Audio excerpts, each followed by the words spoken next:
ನಮ್ಮ ಘನ ಸರ್ಕಾರದ ಮುಖ್ಯಮಂತ್ರಿಗಳಂತಹ ಡಿ ಕೆ ಶಿವಕುಮಾರ್ ಸಾಹೇಬರ ಒಂದು ಏನಂತ ಹೇಳ್ತಾರಲ್ಲ ಮುಂದಾಲೋಚನೆ, ದೂರದೃಷ್ಟಿ.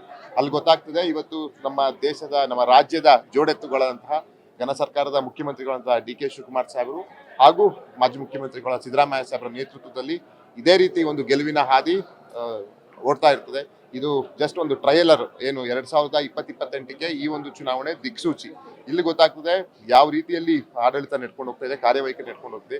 ಇದೇ ರೀತಿ ಮುಂದಿನ ದಿನಗಳಲ್ಲೂ ಅವರ ನೇತೃತ್ವದಲ್ಲಿ 2028ಕ್ಕೆ ಸಾರ್ವತ್ರಿಕ ವಿಧಾನಸಭೆ ಚುನಾವಣೆ ಸಹ ನಾವು ಇದಕ್ಕಿಂತ ಹೆಚ್ಚು ಬಹುಮತದೊಂದಿಗೆ ಮತ್ತೆ ನಾವು ಸರ್ಕಾರ ರಚಿಸುವಂತಹ ದಿಕ್ಸೂಚಿ ಈ ನೆನ್ನೆಂತಹ ಒಂದು ವಿಧಾನ ಪರಿಷತ್ನ ಒಂದು ಫಲಿತಾಂಶ. ಅದ್ರ ಬಗ್ಗೆ ಮಾಹಿತಿ ಇಲ್ಲ. ಅದು ಅವರವರ ವೈಯಕ್ತಿಕ. ನಾನು ಲೋಕಸಭೆ ಸದಸ್ಯ. ನಿನ್ನೆ ಅಲ್ಲಿ ಚುನಾವಣೆ ನಡೀತಾ, ನಾನು ಇಲ್ಲಿ ನನ್ನ ಕ್ಷೇತ್ರದಲ್ಲಿದ್ದೆ. ಅದರ ಬಗ್ಗೆ ನಂಗೆ ಅಷ್ಟು ಮಾಹಿತಿ ಇಲ್ಲ. ಒಟ್ಟಲ್ಲಿ ಕಾಂಗ್ರೆಸ್ ಪಕ್ಷದ ತತ್ವ ಸಿದ್ಧಾಂತವನ್ನ ಮತ್ತೆ ಆಡಳಿತ ವೈಖರಿಯನ್ನ ನೆಚ್ಚಿ ಇವತ್ತು ಯಾವುದೇ ಪಕ್ಷದ ಶಾಸಕರಾಗಿರ್ಬೋದು ಮತದಾರವನ್ನು ಹಾಕಿದ್ದಾರೆ. ಅಲ್ಲಿಗೆ ಗೊತ್ತಾಗ್ತದೆ ಕಾಂಗ್ರೆಸ್ ಪಕ್ಷ ಎಷ್ಟು ಸದೃಢವಾಗಿ ನಮ್ಮ ಸರ್ಕಾರ ನಡೀತಾ ಇದೆ, ಎಷ್ಟು ಸದೃಢವಾಗಿ ಕ್ಷೇತ್ರಗಳ ಕೆಲಸವನ್ನ ಆಗ್ತಾ ಇದೆ, ಸಾರ್ವಜನಿಕ ಕೆಲಸ ಆಗ್ತಾ ಇದೆ. ಈ ಫಲಿತಾಂಶ ಒಂದು ಮಾದರಿ ಅಂತ ಹೇಳ್ಬೋದು. ಹೇಳಿದ್ನಲ್ಲ, ನಮ್ಮ ಮುಖ್ಯಮಂತ್ರಿಗಳಿದ್ದಾರಲ್ಲ, ಅವರು ಕನಕಪುರದ ಬಂಡೆ.